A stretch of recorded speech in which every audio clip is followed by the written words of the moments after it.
Hello everyone, welcome to Atri chemistry classes. जैसा कि आप सभी लोग जानते हैं कि हम जेई के क्वेश्चंस डिस्कस कर रहे थे और ये क्लास थर्सडे हो रही थी गोविंदपुरम बैच की। अब फर्स्ट टर्म चल रहे हैं और इसकी वजह से कुछ स्टूडेंट कम आ रहे हैं, तो हमने सोचा, और वैसे भी वीक में एक दिन मिलता है तो प्रॉपर क्वेश्चंस हो नहीं पाते, इसलिए बैकलॉग में चल रहे हैं। कोऑर्डिनेशन पर हैं अभी हम, जबकि काइनेटिक्स अभी नहीं हुआ है, तो हमने सोचा इनके वीडियो लेक्चर बना दिए जाएं 25-25 क्वेश्चंस के, ताकि आप घर पर ही देख सकें। हमें सारे करवाने होंगे क्योंकि हमें इस वक्त नहीं पता, तब हम ये वीडियो रिकॉर्ड कर रहे हैं कि कितनी प्रॉब्लम हो सकती हैं, या इस क्वेश्चन में प्रॉब्लम है और ये नहीं है, तो हम तो सारे ही करवाएंगे। इसमें लगभग 200 प्लस क्वेश्चंस हैं। इस यूनिट के यूनिट है कोऑर्डिनेशन कंपाउंड। हम 25 क्वेश्चंस के वीडियोस रखेंगे। पहले 25 एक में, फिर 26 से 50, फिर 51 से 75, इस तरह से। तो जिसमें आपकी प्रॉब्लम हो, जो क्वेश्चन प्रॉब्लम हो, उस वीडियो को जाकर आप देख सकते हैं, और करना चाहो तो इससे भी कर सकते हैं, और खुद को टेस्ट लेना चाहो खुद का तो भी ले सकते हो। 25 क्वेश्चंस हैं, करके देखना कितने सही कितने गलत, तो भी पता चल जाएगा और आंसर भी पता चल जाएगा। चलिए, यूनिट 5 कोऑर्डिनेशन कंपाउंड, ये जेईई क्वेश्चंस, इसमें जो हमने बुकलेट दी थी उसमें जो दिए थे 2023 तक के, 24 का नहीं है इसमें। अब तो 25 भी हो गया, तो इनके एक्स्ट्रा अलग से करवाए जाएंगे। पहले ये जो मैंने आपको शीट दी है जो नोट्स में है, उसके क्वेश्चंस को सुनिएगा। पहला क्वेश्चन है, the IUPAC name of K3COC2O4 का होल थ्राइस इज। मैं थोड़ा जूम कर लेता हूं, आप अपनी शीट भी निकाल सकते हैं, बुकलेट आपके पास है। K3COC2O4 का होल थ्राइस इज, IUPAC नाम बताना है। हम ऐसे ही करके देखते हैं। पोटेशियम, पहला वर्ड पोटेशियम है, चारों में पोटेशियम है। फिर आएगा ट्राई ऑक्जेलेटो, ट्राई, ट्रिस नहीं आएगा, ट्राई ही आएगा, ट्राई ऑक्जेलेटो दोनों इक्वल है। फिर आएगा ये स्फीयर नेगेटिव है तो कोबाल्टेट, तो डी ऑप्शन करेक्ट है। पोटेशियम ट्राईऑक्सिलेटो कोबाल्टेट, ऑक्सीडेशन स्टेट की जरूरत नहीं है वैसे, क्योंकि एक ही सही लग रहा है, और निकालोगे तो भी 3 ही आएगी, +3, तो ब्रैकेट में थर्ड। क्वेश्चन नंबर सेकंड पर चलते हैं। The set which does not have ambidentate ligands is, इनमें से कौन सा सेट ऐसा है जिसमें एम्बीडेंटेट लिगेंड नहीं है? तो लास्ट को देखो तो इसमें आपको NO2 नजर आएगा, ये एम्बीडेंट है। यहां भी एम्बीडेंट है, ये भी एम्बीडेंट है, ये भी एम्बीडेंट है। पहले सेट में कोई एम्बीडेंट नहीं है, तो आपका आंसर है फर्स्ट। कौन सा सेट ऐसा है जिसमें एम्बीडेंटेड लिगेंड्स नहीं है? तो वो फर्स्ट में है। क्वेश्चन नंबर थर्ड पर चलते हैं। Which of the following complex has a possibility to exist a meridional isomer? Fac और मर आइसोमर आपको मैंने बताए थे, और वो था कॉम्प्लेक्स कैसा होता था? Ma3B3,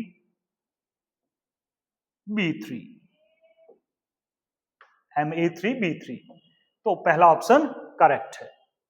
अगले पर बढ़ते हैं। Question number fourth, the complex that dissolve in water is, ऐसा कॉम्प्लेक्स कौन सा है जो वाटर में डिसॉल्व होगा? Fe4FeCN का ये प्रेसिपिटेट है, प्रूशियन ब्लू प्रेसिपिटेट है। OH हाइड्रोजन बॉन्ड बनाएगा, ये डिसॉल्व हो जाएगा, ये भी पार्शियली डिसॉल्व होगा, तो मेनली जो डिसॉल्व होगा, हम इस पे बी पर जा रहे हैं, बी वाला डिसॉल्व होगा। Question number fifth, the total number of stereo isomer for the complex, आपको स्टीरियो आइसोमर का मतलब है ज्योमेट्रिकल और ऑप्टिकल दोनों की संख्या बतानी है।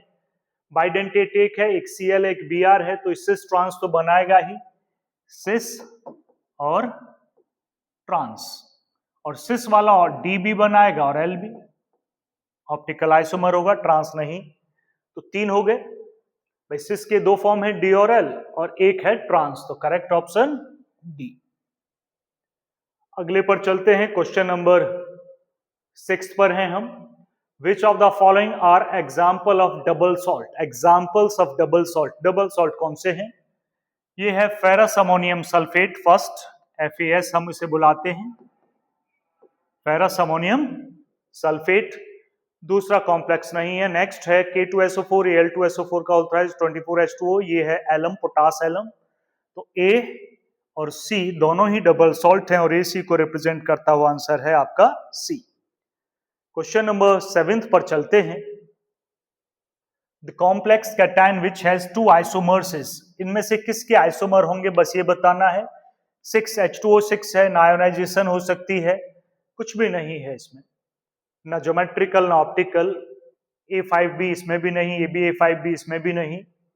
NO2 बाई एम्बिडेंटेट है तो ONO आ जाएगा, तो लिंकेज आइसोमर पॉसिबल है।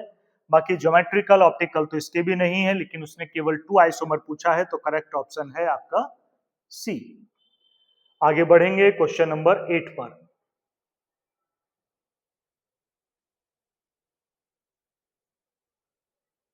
The primary and secondary valencies of cobalt respectively in this compound.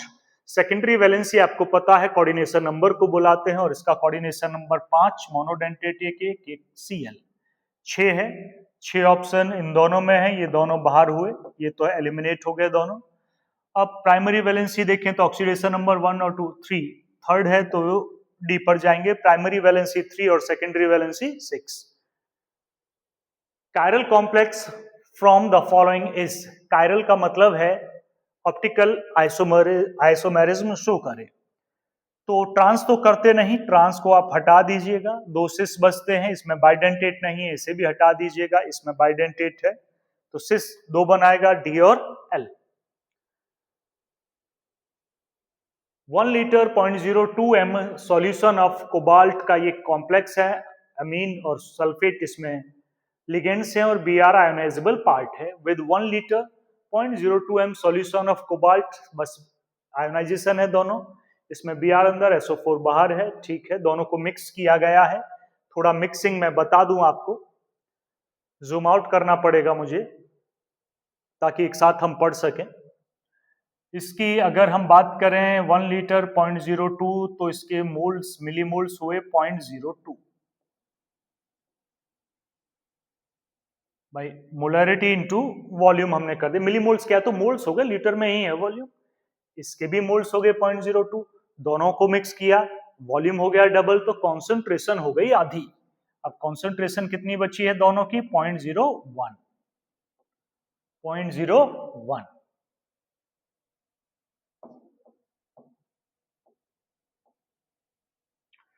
भाई दोनों को मिलाया तो वॉल्यूम डबल हो गया, तो कॉन्सेंट्रेशन आधी। आप मोल से भी निकाल सकते हो कि मिक्सिंग के बाद कितने मोल्स हुए और कितना वॉल्यूम।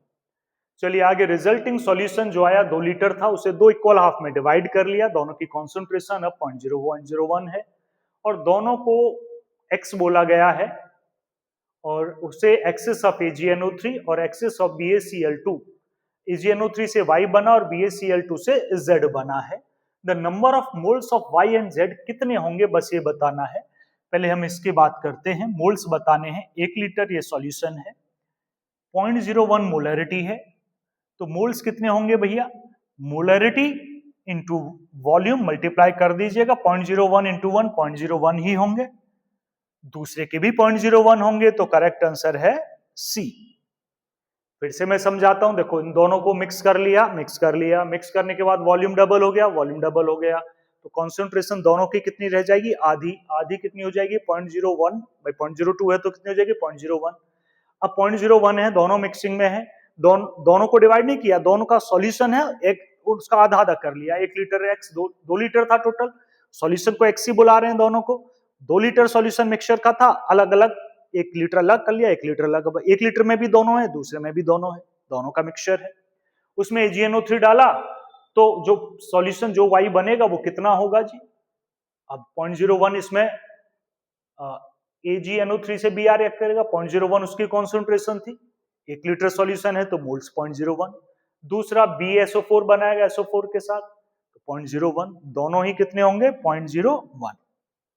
आगे बढ़ते हैं क्वेश्चन नंबर 11th। ये है the Cl-COCl bond angle values in FAC। कितने बॉन्ड एंगल हैं ये जरा चेक कर लें इसे। अब हम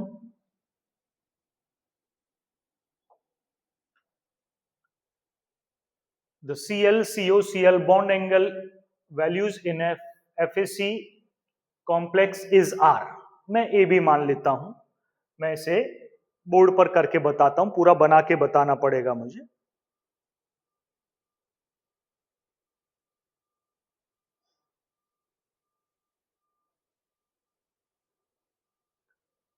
मान लीजिए ये मेटल है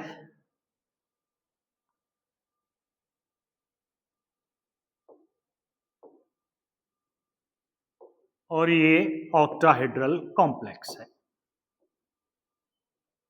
FAC बनाना है ए और ए, एक फेस एक जैसा है।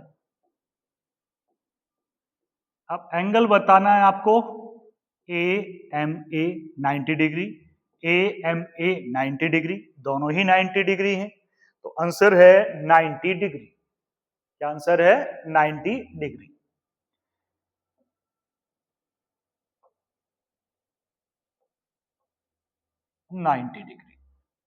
चलिए आगे बढ़ते हैं।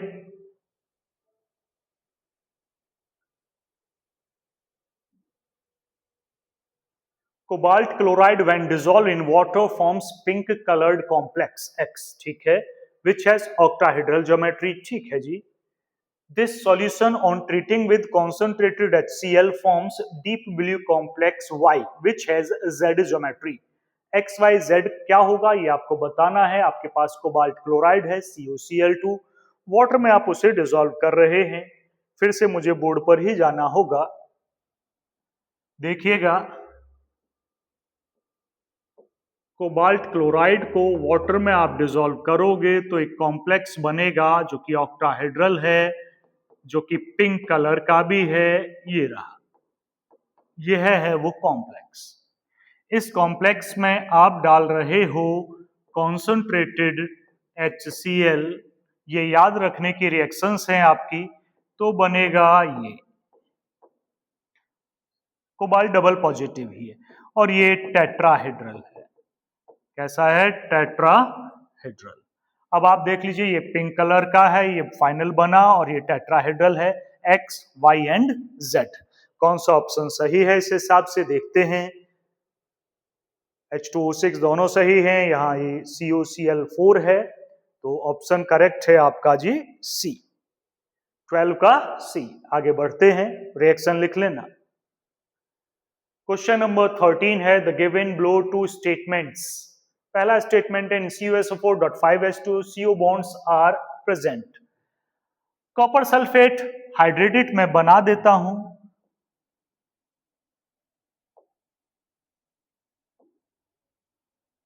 कॉपर सल्फेट हाइड्रेटेड,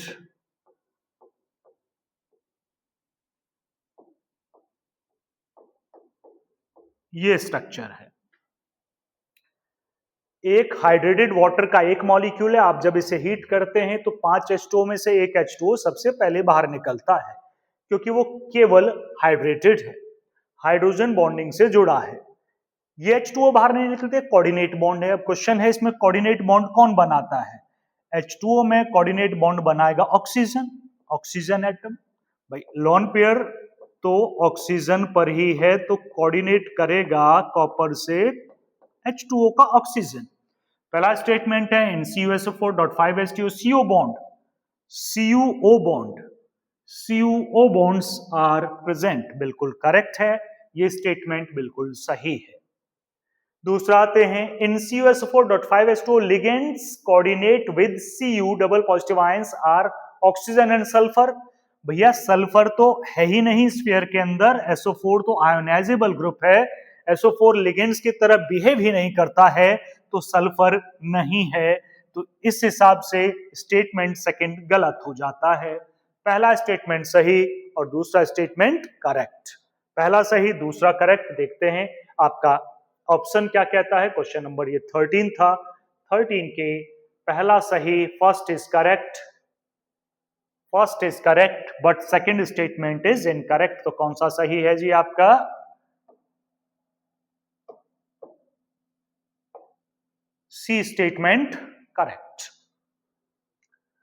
मतलब सी ऑप्शन करेक्ट। नेक्स्ट पर बढ़ेंगे, क्वेश्चन नंबर 14 है ये।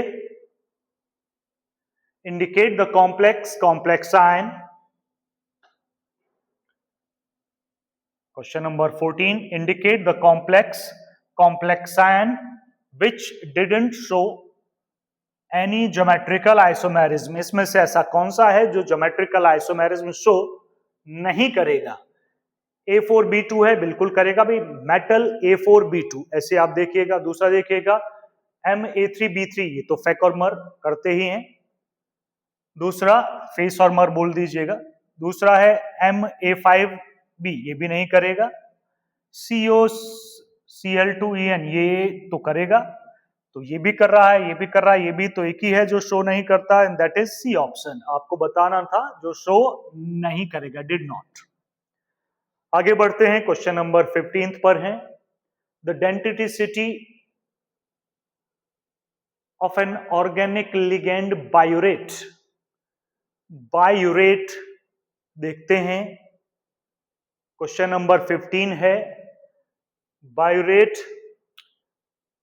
यूरिया को 2 को जोड़ लीजिएगा तो आपको मिल जाएगा। कैसे है देखिएगा, NH2CO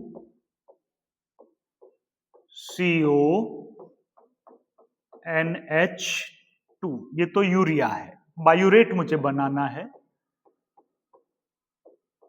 तो ये है बायोरेट का फॉर्मूला। ये लोन पेयर, ये लोन पेयर, ये लोन पेयर। डोनेट ये करता है, डोनेट ये भी करता है, ये डोनेट नहीं करता है। अब क्वेश्चन है लोन पेयर है तो डोनेट काहे नहीं कर रहा है? डोनेट नहीं कर रहा है क्योंकि ये लोन पेयर इसके साथ और ये लोन पेयर इसके साथ दोनों तरफ कॉन्जुगेशन में है, रेजोनेंस में कभी यहां कभी यहां होंगे, उस वक्त N पॉजिटिव हो जाएगा लोन पेयर जाने के बाद, तो इस वजह से इसकी इलेक्ट्रॉन डेंसिटी बहुत कम रह जाती है बिकॉज ऑफ कॉन्जुगेशन बोलो या रेजोनेंस। तो इसलिए डेंसिटी केवल 2 ही है, एक ये लोन पेयर डोनेट करता है, एक ये, तो आंसर है 2। The correct answer is 2। मिल गई होगी डेंसिटी। चलिए आगे बढ़ते हैं, क्वेश्चन नंबर है 15th। The spin only magnetic movement in BM of this compound. पहला CO तो न्यूट्रल लिगेंड है, C2O4 डबल नेगेटिव है ऑक्सिलेटो, तो Fe हो जाएगा इक्वल टू पॉजिटिव भी है, Fe यहां आएगी ऑक्सीडेशन स्टेट के हिसाब से,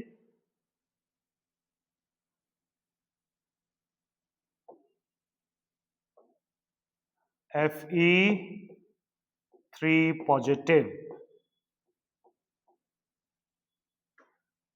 Fe3 पॉजिटिव है तो उसमें या तो 4s2 3d6 कॉन्फ़िगरेशन है, 3 निकालो 4s0 3d5 बचेगा, या तो 5 अनपेयर्ड इलेक्ट्रॉन होंगे और पेयरिंग होती है तो 1 होगा, स्ट्रॉन्ग फील्ड है तो 1 होगा, वीक फील्ड है तो 5 होगा। कार्बोनिल स्ट्रॉन्ग फील्ड है, बहुत ज्यादा स्ट्रॉन्ग फील्ड है, और ये बाइडेंटेट है ये भी, तो इसका मतलब स्ट्रॉन्ग फील्ड की तरह काउंट करोगे तो T2G इजी अलग अलग, T2G में 5 है, 1 2 3 4, एक अनपेयर्ड बचेगा। एक अनपेयर्ड के लिए फॉर्मूला यूज करोगे mu equal to √n+2, n की वैल्यू 1√3, 1.73 आंसर है इसका। चलिए क्वेश्चन नंबर 17 पर है। Which one of the following species response to an external magnetic field, मतलब इसमें पैरामैग्नेटिक कौन सा है ये बताना है आपको। इसकी ज्योमेट्री बना लीजिएगा, ये sp3 हाइब्रिडाइजेशन है, कोई अनपेयर्ड इलेक्ट्रॉन नहीं है। FeH2O + 3d5 है, वीक स्ट्रॉन्ग है, भी d5 है तो एक अनपेयर्ड इलेक्ट्रॉन है, n की वैल्यू 1 है, n की वैल्यू 1, तो करेक्ट आंसर मुझे यही लगता है, कोई अनपेयर्ड नहीं, कोई अनपेयर्ड नहीं, तो बी आंसर है, एक अनपेयर्ड इलेक्ट्रॉन के साथ। क्वेश्चन नंबर 18 पर है। Which one of the following metal complexes is most stable. इनमें से कौन ज्यादा स्टेबल है? जो चिलेट बनाएगा वो ज्यादा स्टेबल। चिलेट्स कौन बनाते हैं? बाइडेंटेट। इसमें कोई बाइडेंटेट नहीं, इसमें एक बाइडेंटेट, इसमें 3 बाइडेंटेट, इसमें 2 बाइडेंटेट, सबसे ज्यादा बाइडेंटेट ये है, तो करेक्ट ऑप्शन है जी आपका सी ऑप्शन। आगे बढ़ते हैं, question number 19। The number of geometrical isomers found the metal complex, this one and this 4 हैं, और आपको आइसोमर्स बताना है। पहली बात, आइसोमर या तो होंगे नहीं, या तो फिर आंसर मिनिमम भी 2 होगा। आइसोमर्स मतलब ऐसे कंपाउंड्स, अकेला ही है तो इसका मतलब है कि जीरो आंसर है, एक आंसर हो ही नहीं सकता है। भाई एक क्यों होगा, या तो आइसोमेरिज्म है ही नहीं तो वो अकेला ही है, तो एक आइसोमर में काउंट होता नहीं, तो जिसमें एक ऑप्शन है उसे वैसे ही हटा दीजिए, क्योंकि आइसोमर्स में एक तो एग्जिस्ट ही नहीं करता है, तो वैसे ही इसका आंसर डी निकल आएगा। फिर भी एक बार वेरीफाई करते हैं। पीटी स्क्वायर प्लेनर है, सिस ट्रांस है, 2 बनाएगा। NiCO4 टेट्राहेड्रल है, और टेट्राहेड्रल में 4 डिफरेंट हो तो ऑप्टिकल शो करता है, ज्योमेट्रिकल कोई शो नहीं करता टेट्राहेड्रल, तो जीरो आंसर है, मतलब अकेला ही है, दूसरा नहीं है, तो भी ये फिट ही बैठेगा। इसे फेकोमर 2 बनेंगे, 2 ही हैं, इसके भी 2 बनेंगे, सिस ट्रांस 2 ही है, ऑप्टिकल नहीं शो करेगा तो 2 ही है, तो डी ऑप्शन वैसे ही करेक्ट। देखते ही पता चल जाते हैं ऐसे questions. Match the list first and second, match करनी है आपको लिस्ट। 4 आइसोमेरिज्म आपको दिए, लिंकेज, सॉल्वेट, कोऑर्डिनेट आइसोमेरिज्म और ऑप्टिकल। चलिए देखते हैं। 6 2 स्फीयर हैं, 2 स्फीयर का मतलब है ये कॉम्प्लेक्स कोऑर्डिनेशन आइसोमेरिज्म है।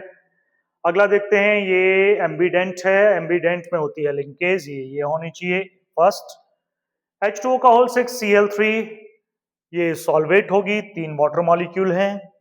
और आगे है सिस का, सिस ऑप्टिकल आइसोमेरिज्म होती है। अब मैंने मैच कर दिए हैं, ए का थर्ड है, बी का फर्स्ट है, सी का सेकंड है और डी का फोर्थ है।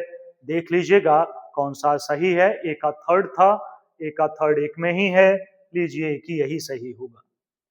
चलिए क्वेश्चन नंबर आगे बढ़ते हैं। The correct structure of trans and mer isomer. चलिए 2 बताने हैं, ट्रांस एंड मर। पहला देखते हैं, ट्रांस है, अपोजिट पे इक्वल है, बिल्कुल ट्रांस है। क्या ये फेस है? ये फेस नहीं है जी, ये मर आइसोमर में काउंट होगा। अब से याद रखना इसे। क्या कोई और भी है? देखें, ये मर है जी, ये तो सिस है, ये भी सिस है, ये फिर से ट्रांस है और ये फेस है, तो डी तो हो नहीं सकता, तो आपका ऑप्शन करेक्ट है ए। चलिए आगे बढ़ेंगे। कोई ऑप्शन आपको लगे बदलना है तो बदल दीजिएगा, मुझे लगता है ये इसका बदलना पड़ेगा। 22 given below are the two statements. The identification of Ni double positive is carried out by dimethyl glyoxime in the presence of NH4OH. निकल डबल पॉजिटिव है, डाइमिथाइल ग्लाइऑक्साइम है और NH4OH है। टेस्ट तो करते हैं, ये तो करेक्ट है। एक बार ये चेक कर लेते हैं डाइमिथाइल ग्लाइऑक्साइम को। डाइमिथाइल ग्लाइऑक्साइम, ऑक्साइम भाई साहब ये है, एल्डिहाइड में आएगा ये। जब ग्लाइऑक्सल NH2OH से रिएक्ट करता है तो ये बनता है। डाइमिथाइल का मतलब ये है, मिथाइल भी है। ये तो फॉर्मूला है, लेकिन निकल के साथ है, कोऑर्डिनेट तो कर लेगा, लेकिन इसमें NH4OH इन्होंने डाला है। ये बेस है, बेस है, ये एसिड है, ये एचाइन डोनेट करेगा। अगर मैं एचाइन यहां से निकाल दूं तो ये हो जाएगा नेगेटिव। क्या हो जाएगा? नेगेटिव। वापस आते हैं। The identification of nickel double positive is carried out by dimethyl glyoxime in the presence of NH4OH। तो स्टेटमेंट तो सही है, आइडेंटिफाई तो करते हैं। The dimethyl glyoxime is bidentate, ये भी सही है, bidentate ही है ना, देखें bidentate, एक ये लोन पेयर डोनेट करेगा, एक ये लोन पेयर, 2 ही है, bidentate है। न्यूट्रल लिगेंड, न्यूट्रल तो था, लेकिन अगर NH4OH है तो फिर न्यूट्रल नहीं है, फिर नेगेटिव है। NH4OH नहीं है तो न्यूट्रल है, NH4OH है तो फिर नेगेटिव है। चार्ज दिख रहा होगा आपको, तो ये तो नेगेटिव है। तो यहां ये स्टेटमेंट NH4OH के साथ फिट नहीं होती है कि ये न्यूट्रल है, तो आंसर आएगा कि ये गलत है। पहला स्टेटमेंट सही है, statement first, statement first is true but second is false. आगे बढ़ते हैं। 22 था ये, 23rd पर हैं हम। The one that is not expected to show isomerism is, इनमें से ऐसा कौन सा है जो आइसोमेरिज्म शो नहीं करेगा? सी मुझे सबसे पहले दिखा, इससे शुरू करते हैं। ये इनका होल थ्राइस है, बाइडेंटेट 3 है तो ऑप्टिकल शो करेगा, ये तो कर रहा है। ये तो प्लेटिनम है, स्क्वायर प्लेनर है, सिस और ट्रांस प्लेटिन 2 एग्जिस्ट करेंगे, ये भी करेगा, ये भी आंसर नहीं है। नॉट दो दो H2 स्ट्रॉन्ग है, स्क्वायर प्लेनर बनेगा। NH3 का, अच्छा 6 है तो 4 और 6, तो सिस ट्रांस 2 बनाएंगे, ये भी शो करेगा। तो यही है जो शो नहीं करेगा, टेट्राहेड्रल ज्योमेट्री निकल की, और ये कोई भी आइसोमेरिज्म शो नहीं करेगा, बी ऑप्शन। 24 है the complex that can show optical activity. Cis वाला करता है जिसमें एक बाइडेंटेट हो, सिस वाला करता है ट्रांसहटाइए जिसमें एक बाइडेंटेट हो, ये रहा बाइडेंटेट, तो आंसर है डी। 25th पर हैं अब हम, the complex that has the composition of H12O6Cl3Cr if the complex on treatment with concentrated H2SO4 lost 13.5% of its original mass। H2SO4 water absorber है, वाटर डिहाइड्रेटिंग एजेंट है, water खींच लेगा। ये सोचिए जहां डालोगे उससे वाटर अपनी तरफ खींच लेगा, वाटर मॉलिक्यूल जितने खींच सकता है। The correct molecular formula of A is, molecular formula निकालना है। इसने इतने परसेंट वाटर, मॉलिक्यूल का इतने परसेंट हिस्सा कम कर दिया, तो वाटर उसने खींच लिया। कितने वाटर मॉलिक्यूल खींचे? वही जो बाहर थे, जो स्फीयर से बाहर थे। जी इसने खींचा नहीं, ये तो संभव ही नहीं। इसमें तो एक भी वाटर बाहर नहीं, इसमें 3 है, इसमें 1 है, इसमें 2 है। इसका मतलब पहला तो हो नहीं सकता, क्योंकि 13.5% कम हुआ है मास, इसका मतलब कुछ तो एलिमिनेट हुआ है। चलिए पहले मॉलिक्यूलर फॉर्मूला हमें निकालना होगा। कितने H2O हैं इसमें? 6। हाँ जी 6 H2O, 18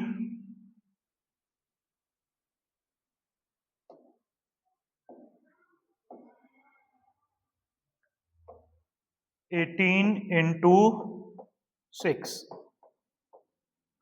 10 तो 8 तो ये हो गए। क्रोमियम दिया होगा, यहाँ क्रोमियम कितना है? 52, इसे जोड़ दीजिए, ये हो गया 160। ClB3 3 है, 35 इंटू 3 कर दीजिएगा, इन दोनों का जोड़ आ गया 160।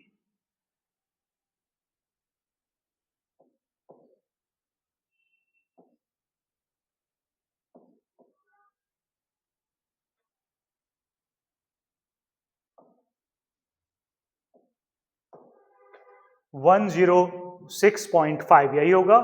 35 इंटू 270, 71 हो गया।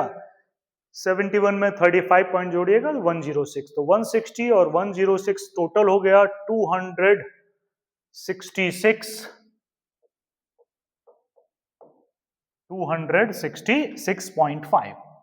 ये टोटल मास है इसका। 13.5% एलिमिनेट हुआ है, 13.5% एलिमिनेट हुआ है। मैं कैलकुलेट कर लेता हूं कैलकुलेटर से, एक सेकंड रुकिएगा।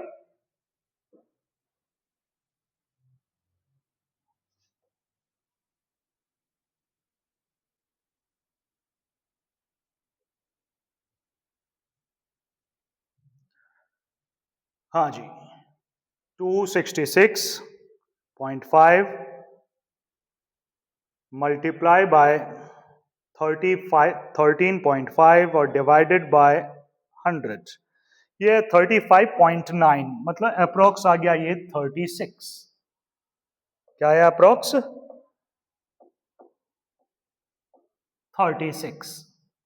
36 वाटर का एक मॉलिक्यूल होता है 18 का, तो 2 मोल्स वाटर बाहर निकलेंगे। कितने moles he? 2 moles of H2, 2 moles of H2O।